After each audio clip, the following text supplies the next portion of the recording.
শেখ হাসিনা সহ ৩ জনের মামলায় যুক্তিতর্ক আজ সরাসরি সম্প্রচার।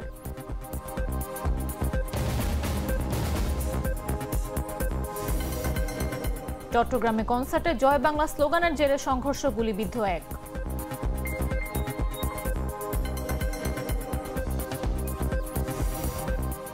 খুলনার বাজারে চড়া সবজির দাম।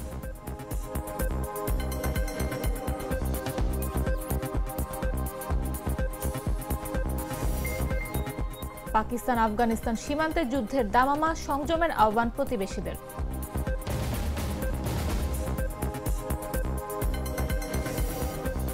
এবং দক্ষিণ আফ্রিকাকে হারিয়ে ইতিহাস গড়ল নামিবিয়া।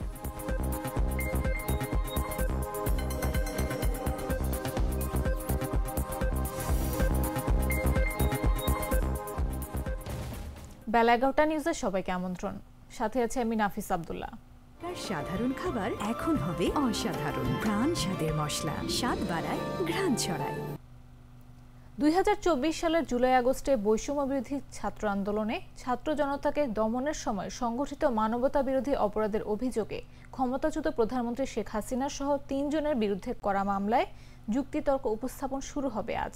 ট্রাইব্যুনালের অনুমতি সাপেক্ষে এই যুক্তিতর্ক বাংলাদেশ টেলিভিশন সহ বিভিন্ন গণমাধ্যমে সরাসরি সম্প্রচার করা হবে বলে সন্ধ্যায় শনিবার জানিয়েছে প্রসিকিউটর গাজী এমএইচ তামিম। তিনি বলেন, রাষ্ট্র আসামি উভয় পক্ষের যুক্তিতর্ক উপস্থাপন শেষ হলে মামলাটি রায়ের পর্যায়ে চলে যাবে। যে আন্তর্জাতিক অপরাধ ট্রাইব্যুনালে সাবেক প্রধানমন্ত্রী শেখ হাসিনা, সাবেক স্বরাষ্ট্রমন্ত্রী আসাদুজ্জামান খান কামাল, সাবেক আইজিপি চৌধুরী আব্দুল্লাহ আল মামুনের মামলার সাক্ষ্য গ্রহণ শেষ হয়েছে। ট্রাইব্যুনালে এই মামলার যুক্তিতর্ক উপস্থাপন শুরু হবে। আইন অনুযায়ী প্রথমে যুক্তিতর্ক উপস্থাপন করবে প্রসিকিউশন, তারপরে ডিফেন্স, তারপরে এই যুক্তিতর্ক রিপ্লাই দিবে আবার প্রসিকিউশন।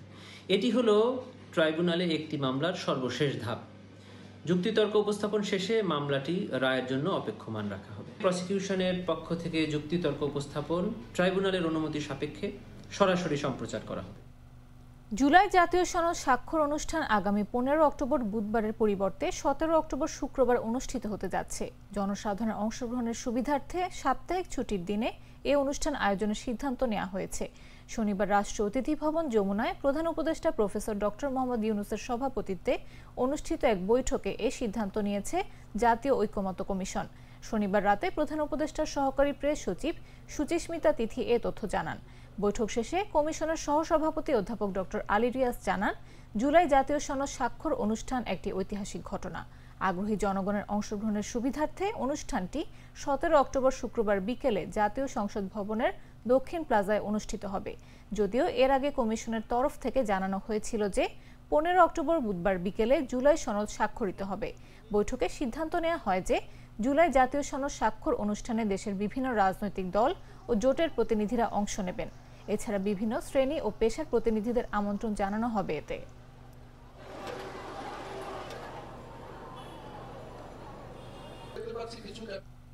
চট্টগ্রাম নগরের জিইসি মোড় এলাকায় কনসার্টে শেখ হাসিনার নামে স্লোগান ও জয় বাংলা স্লোগান ঘিরে সংঘর্ষের ঘটনা ঘটেছে। এই সময় সংঘর্ষ থামাতে পুলিশ লাঠিচার্জ ও শর্টগান দিয়ে গুলি ছোড়ে। এতে অন্তত একজন গুলিবিদ্ধ হয়েছেন। এছাড়া ঘটনাস্থল থেকে গ্রেফতার করা হয়েছে কয়েকজনকে। শনিবার সন্ধ্যা 7:30টার দিকে চট্টগ্রাম নগরের জিইসি মোড় এলাকায় জিইসি কনভেনশন হলের সামনে এই ঘটনা ঘটে।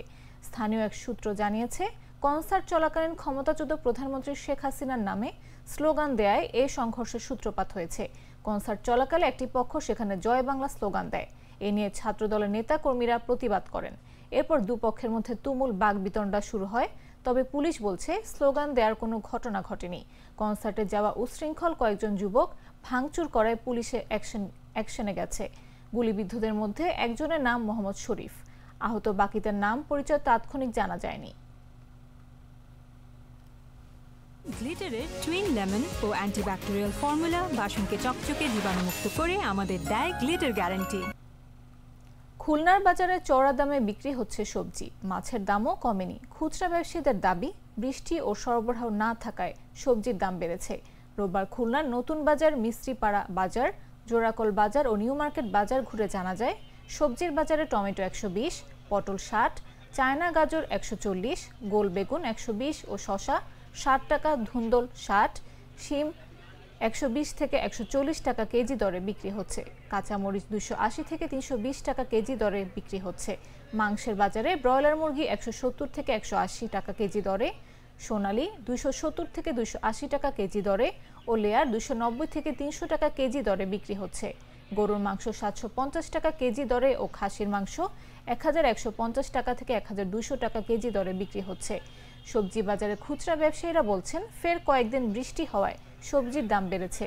মাঝে সব সবজির দাম প্রায় কেজিতে 10 থেকে 15 টাকা কমেছিল। তবে সরবরাহ বাড়লে আর শীতকালীন সবজি উঠতে শুরু করলে দাম আরও কমে যাবে।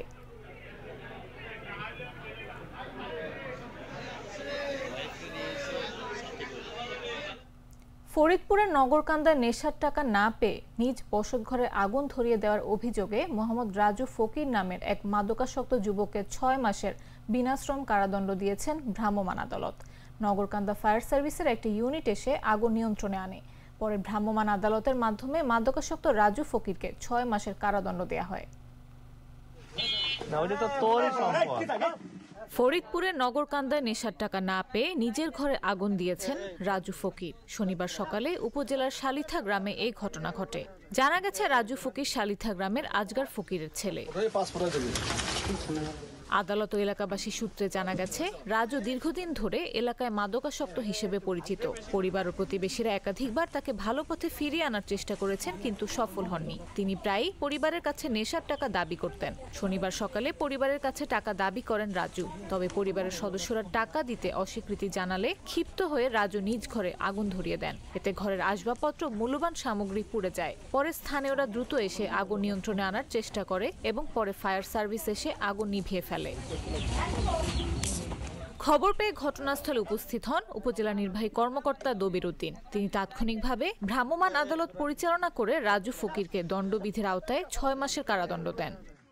নেশাগ্রস্ত হয়ে দীর্ঘদিন সে নেশাগ্রস্ত ছিল এবং যার প্রেক্ষাপটে সে এতই বেশি নেশাগ্রস্ত হয়েছিল যে নিজের ঘরে নিজেই সে আগুন দিয়েছে। এই অভিযোগের সেটা এলাকাবাসী তাকে করেছে, যেটা আমরা সরজমিনে এসে তার বক্তব্য সে নিজেও স্বীকার করেছে এবং ড্রাগ টেস্টের মাধ্যমে সেটা প্রমাণ হয়েছে। তার প্রেক্ষাপটে আমরা মাদকদ্রব্য নিয়ন্ত্রণ আইন 2018 36-5 ধারায় তাকে 6 মাসের কারাদণ্ড দিয়েছি। বিষয়টির সত্যতা নিশ্চিত করে ইউএনও দবির উদ্দিন জাগো নিউজকে বলেন, ওই যুবক দীর্ঘদিন ধরে মাদকাসক্ত। নেশার টাকা না পেয়ে নিজের ঘরে আগুন ধরিয়ে দেন। খবর পেয়ে ঘটনাস্থলে গিয়ে রাজু ফকিরের ডোপ টেস্ট করা হয় এবং ফলাফল পজিটিভ পাওয়া যায়। তিনি নিজেও মাদকাসক্তের কথা স্বীকার করেছেন। পরে তাকে ভ্রাম্যমাণ আদালতে 6 মাসের কারাদণ্ড প্রদান করা হয়েছে। বাছাইকৃত লাল সরিষার দানা থেকে তৈরি হয় প্রাণ সরিষার তেল, আসল ঝাঁঝে আসল স্বাদে। জানাবো আন্তর্জাতিক সংবাদ।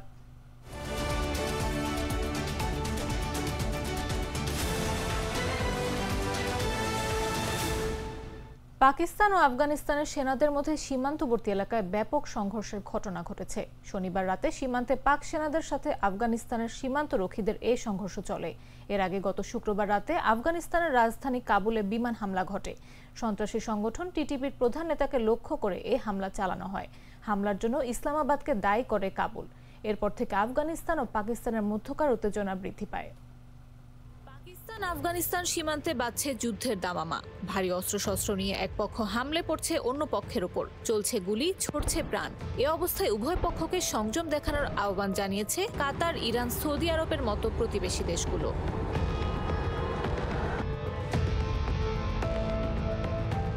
পাকিস্তানি সংবাদ মাধ্যম ডন জানিয়েছে, পাকিস্তান ও আফগান তালেবান বাহিনীর মধ্যে শনিবার রাতে সীমান্ত জুড়ে ভয়াবহ সংঘর্ষের ঘটনা ঘটেছে। পাকিস্তানের স্বরাষ্ট্রমন্ত্রী মোহসিন নাকভি জানিয়েছেন, আফগান বাহিনীর উস্কানিমূলক হামলার জবাবে পাকিস্তান সেনাবাহিনী শক্ত প্রতিক্রিয়া দিয়েছে।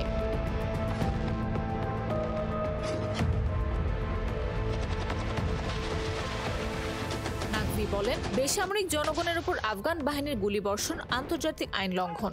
পাকিস্তানের সাহসী বাহিনী দ্রুত ও কার্যকর জবাব দিয়েছে, কোনো উস্কানি সহ্য করা হবে না।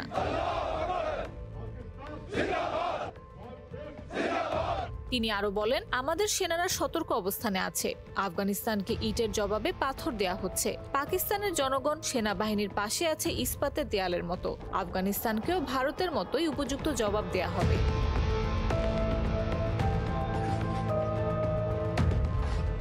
নিরাপত্তা সূত্রের বরাতে ডন জানিয়েছে, পাকিস্তানি বাহিনী আন্তর্জাতিক সীমান্তে আফগান বাহিনীর বেশ কয়েকটি পোস্টে পাল্টা হামলা চালিয়েছে। এতে আফগান পোস্ট ও সশস্ত্র গোষ্ঠীগুলোর ওপর গুরুতর ক্ষতি হয়েছে বলে দাবি তাদের। বলা হয়, হামলায় আর্টিলারি, ট্যাঙ্ক, হালকা ও ভারী অস্ত্র ব্যবহার করা হয়েছে। আফগান বাহিনী খাইবার পাখতুনখোয়ার আঙ্গুর আড্ডা, বাজাউর, কুররাম, দির, চিত্রাল এবং বেলুচিস্তানের বারামচায় পাকিস্তানি পোস্টে গুলি চালায়।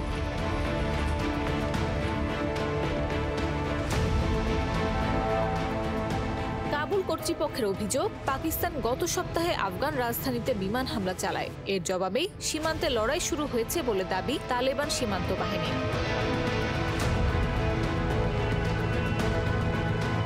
পাকিস্তানের অভিযোগ, তালেবান আশ্রয় দিচ্ছে টিটিপিকে।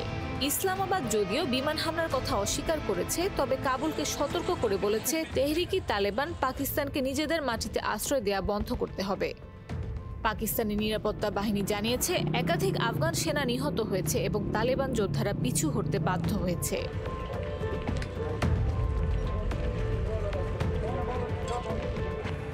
তারা আরও বলেছে, দায়েশ ও খারিজি গোষ্ঠীর ঘাঁটিগুলো, যেগুলো আফগান অন্তর্বর্তী সরকারের ছত্রছায়ায় চলছে, সেখানে আর্টিলারি, ট্যাঙ্ক, ড্রোন ও বিমান দিয়ে হামলা চালানো হচ্ছে।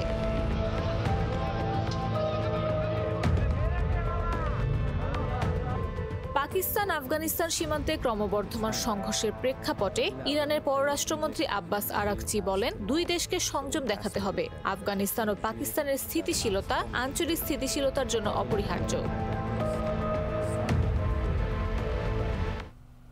এবারে খেলার খবর।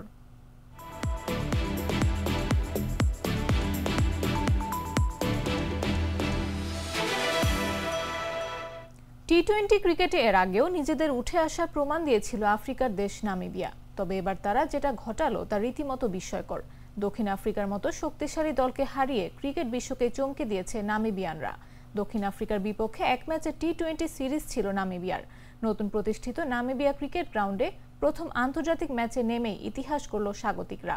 রোমাঞ্চকর শেষ বলের থ্রিলারে 4 উইকেটে হারিয়ে দিয়েছে শক্তিশালী দক্ষিণ আফ্রিকাকে। আন্তর্জাতিক ক্রিকেটে দক্ষিণ আফ্রিকার সঙ্গে প্রথম সাক্ষাৎ ছিল নামিবিয়ার এবং প্রথম সাক্ষাতেই ঐতিহাসিক এক জয় তুলে নিল নামিবিয়ারা। এটি ছিল একাধিক দিক থেকে ঐতিহাসিক এক জয়। নতুন স্টেডিয়ামের উদ্বোধনী ম্যাচ, দক্ষিণ আফ্রিকার বিপক্ষে প্রথম সাক্ষাৎ এবং তার সঙ্গে প্রথম জয়ের মাতোয়ারা 4000 দর্শক। এ জয়ে নামিবিয়া চতুর্থ পূর্ণ সদস্য দলকে হারালো। এর আগে তারা জিম্বাবুয়ে, আয়ারল্যান্ড ও শ্রীলঙ্কাকে হারিয়েছিল।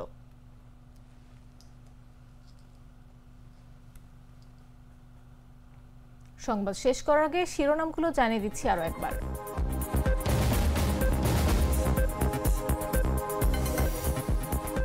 শেখ হাসিনা সহ 3 জনের মামলায় যুক্তিতর্ক আজ, সরাসরি সম্প্রচার।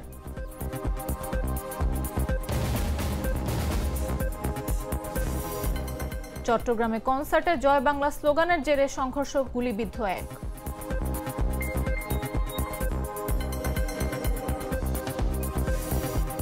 খুলনার বাজারে চড়া সবজির দাম।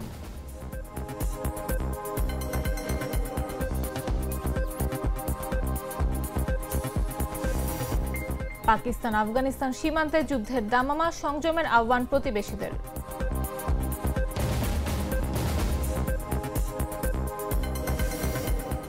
এবং দক্ষিণ আফ্রিকাকে হারিয়ে ইতিহাস গড়ল নামিবিয়া।